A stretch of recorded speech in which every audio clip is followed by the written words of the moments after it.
অভাব ছিল, সংগ্রাম ছিল, ছিল অনিশ্চয়তার দিন। কিন্তু এইসব প্রতিকূলতার মধ্যেও ছিল একরাশ স্বপ্ন আর অদম্য ইচ্ছে শক্তি। সেই স্বপ্নই আজ বাস্তবের মাটিতে দাঁড়িয়ে গর্বের নাম হয়ে উঠেছে শীতলকুচির মধ্য শীতলকুচি এলাকার যুবক সুব্রত বর্মন। ভারতীয় সেনাবাহিনীর প্রশিক্ষণ শেষ করে বাড়ি ফিরতেই ঢাক ঢোল, মিষ্টিমুখ আর উচ্ছ্বাসে তাকে বরণ করে নিলেন এলাকাবাসী। একটি সাধারণ মধ্যবিত্ত পরিবারে বেড়ে ওঠা সুব্রতর বাবা ভানুলাল বর্মন চিড়ের মিলের কাজ করে কোনো রকমের সংসার চালাতেন। 2 ছেলে এবং 1 মেয়ের ছোট সংসারে অভাব ছিল নিত্যসঙ্গী। বড় ছেলে বেসরকারি সংস্থায় কর্মরত, মেয়ে একাদশ শ্রেণীতে পড়াশোনা করছে। সেই পরিবারের ছোট ছেলে আজ ভারতীয় সেনাবাহিনীর সাঁজোয়া বাহিনীর ট্যাঙ্ক চালক হিসেবে দেশের সেবায় যোগ দিয়েছেন। 2026-এর 5ই জানুয়ারি মহারাষ্ট্রের আলিয়ানগরে প্রশিক্ষণে গিয়েছিলেন সুব্রত। দীর্ঘ প্রশিক্ষণ শেষে 24শে জুন বাড়ি ফিরতেই আনন্দে আত্মহারা হয়ে পড়ে গোটা এলাকা। শীতলকুচি কলেজের সামনে থেকে তার বাড়ি পর্যন্ত ঢাকঢোল বাজিয়ে মিষ্টিমুখ করিয়ে এবং ফুল দিয়ে বরণ করে নেওয়া হয় এই যুবককে। শীতলকুচি কলেজে সংস্কৃত নিয়ে পড়াশোনা করা সুব্রত পড়ার পাশাপাশি খেলাধুলাতেও ছিলেন সমান মনোযোগী। সেই অধ্যাবসায় ও কঠোর পরিশ্রমে আজ তাকে পৌঁছে দিয়েছে ভারতীয় সেনাবাহিনীর গুরুত্বপূর্ণ দায়িত্বে। আগামী 9 জুলাই তিনি সিকিমে যোগদান করবেন। ছেলের সাফল্যে খুশি সুব্রত বর্মনের বাবা ভানুলাল বর্মন। তিনি বলেন, ছেলে তার পরিশ্রমের ফল পেয়েছে। যারা জীবনে প্রতিষ্ঠিত হতে চায় তাদের জন্য নেশা ছেড়ে নিজের লক্ষ্যকে নেশা বানানো উচিত। যে যা হতে চায় সেই স্বপ্ন নিয়ে এগিয়ে যাওয়া দরকার। কি বলছেন সুব্রত বর্মনের বাবা ভানুলাল বর্মন, শুনবো। আপনার ছেলেকে একদম ব্যান্ড বাজিয়ে বাড়িতে তুললেন, কি বিষয়? বিষয় হয়েছে কি, আমার ছেলে আর্মি হয়েছে, 6 মাস আগে চলে গেছিল, এখন বাড়ি আসলো। এই যে একটা মধ্যবিত্ত পরিবার থেকে স্ট্রাগল করে এ ধরনের একটা জায়গায় যাওয়া, কতটা কষ্ট করতে হয়েছে তাকে? কষ্ট তো করতে হবে, বাম্বার জন্য সব আমাদের চেষ্টা করছি, এখন বেটা হয়ে গেছে। ওকে আগাগোড়া খেলাধুলা ভালোবাসতো? খেলাধুলা তো একদম ভালোবাসতো, কবাডি কলকাতা অনেক প্রাইভেট গেছে। আচ্ছা, মানে জাতীয় স্তরে পুরস্কার নেওয়া। পুরস্কার আবার পাইছে তো, এখানে আবার হকিতে আবার মেডেল পাইছে। আচ্ছা, মানে স্পোর্টসে ভালো পারদর্শী ছিল। আপনাদের পরিবারে কে কে রয়েছে? আমরা পরিবারে আছি, এখন তো 6 জন হলো, আমরা 5 জন আছি, 2 ছেলে 1 মেয়ে, স্বামী স্ত্রী। আপনি কি কাজ করেন? আমি এখন মিল চালাই, সিটের মিল। চিরার মিল।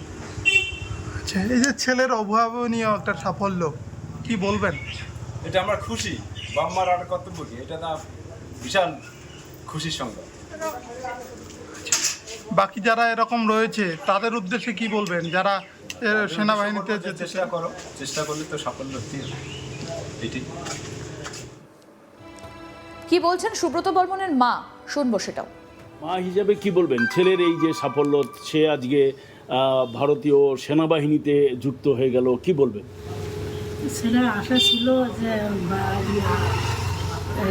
করিয়ে চাকরি করিয়ে আমি বাড়িতে ইয়ে করবো, ভালো করবো, এটি আশা ছিল ছোটো থেকে। মানে ছোট থেকে এই ধরনের প্ল্যান ছিল তার? বাড়ি ভালো করেন না। আচ্ছা, ঠিক আছে, কবাডি খেলায় লেভেলে কয়েকদিন শুনুন চাকরি দেয়, তারপরে কবাডি যেটা আছে সেটাও পাইছে। তারপরে পরে পড়াশোনা করাইলাম, করে মানে খেলাধুলায় খুব পারদর্শী ছিল। কি কি খেলা পছন্দ করে ও? কবাডি, তারপরে দৌড়, সব ফার্স্ট। দৌড়ে 15 আগস্টে একবার ফার্স্ট হয়েছে, থানা থেকে যেতে বলেছে। আচ্ছা আচ্ছা, অনেক স্কুল থেকেও পাইছে, স্কুল থেকে অনেক অনেক প্রাইজ আছে। লাফাল উচ্চ লগ্ন ইয়েটা সব পাই। আমাদের প্রতিনিধি মনসুর হাবিবুল্লাহ কি প্রতিবেদন তুলে ধরেছেন, দেখবো এবার। চিড়ে কারখানার কর্মী ভানুলাল বর্মনের ছেলে সুব্রত বর্মন এখন কোচবিহারের শীতলকুচির গর্ব। কেননা মধ্যবিত্ত পরিবারের এই যুবকের স্বপ্ন আজ পূর্ণ হয়েছে। তার হাতে থাকবে ভারতের ট্যাঙ্ক। শীঘ্রই সিকিমে পৌঁছে ভারতের ট্যাঙ্কের চালক হবেন তিনি। কেমন করে এই ঘটনা ঘটলো আর কীভাবে হয়ে উঠল সুব্রত বর্মন শীতলকুচির গর্ব, তা অবাক করা কাহিনী। তার বাবা ভানুলাল বর্মন এক চিড়ে কারখানার কর্মচারী, 2 ছেলে আর 1 মেয়ে। বড় ছেলে একটি বেসরকারি সংস্থায় চাকরি করে, আর মেয়ে পড়াশোনায় এখন ব্যস্ত। ভানুলালের মেজ ছেলে তার স্বপ্ন ছিল সুব্রতের আর্মিতে যোগ দেওয়ার। সেই যোগ দেওয়ার স্বপ্ন আজ পূরণ হয়েছে। রাজস্থানে প্রশিক্ষণ শেষ, তারপর যখন বাড়ি ফিরেছে এই চিড়ে কারখানার শ্রমিকের ছেলে সুব্রত বর্মন, যার হাতে থাকবে ভারতীয় ট্যাঙ্ক দায়িত্ব, তাকে ফিরে পেতেই গ্রামের মানুষ খুশিতে আত্মহারা। সুব্রত বর্মনকে ঘিরে ঢাক ঢোল পিটিয়ে বরণ করে নিয়েছে গ্রামের মানুষ।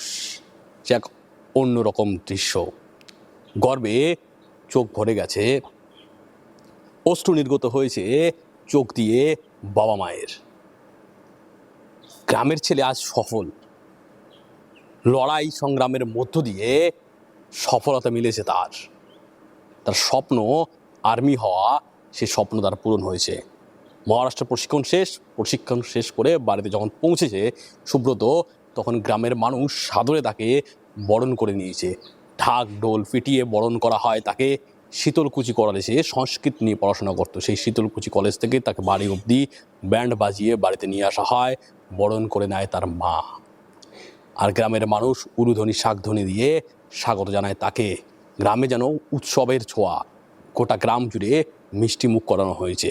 সুব্রত বর্মনের এই সাফল্য দেখিয়ে দেয় কীভাবে এক মধ্যবিত্ত যুবক তার নিজের স্বপ্ন পূরণের জন্য যদি লাগাতার পরিশ্রম করে, তাহলে অবশ্যই তার সফলতা আসবেই।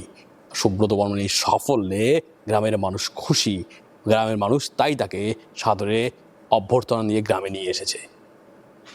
মহারাষ্ট্রে প্রশিক্ষণ শেষের পরেই বাড়ি ফেরে। এবার সিকিমে ভারতীয় ট্যাঙ্ক সামলাবে সুব্রত।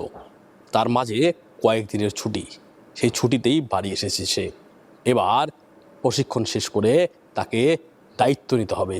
সিকিমের পাহাড়ি হিমালয়ের কোলে সিকিমে পাহাড়ি পথে ভারতীয় ট্যাঙ্ক ছোটাবে সে।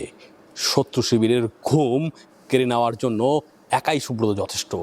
আর এটাই গর্ব শীতলকুচির বাসীদের, কারণ তাদের ছেলের হাতে, গ্রামের ছেলের হাতে যখন থাকবে সেই ট্যাঙ্ক, তখন কিন্তু বিপরীত দিকে থাকা শত্রুরা অবশ্যই কম্পমান হবে। কারণ এই ছেলে নিজের স্বপ্ন পূরণ করতে লাগাতার কঠোর পরিশ্রম করে গেছে। তার কঠোর পরিশ্রমের ফসল হিসাবে ভারতীয় সেনাবাহিনীতে সুযোগ পেয়েছে।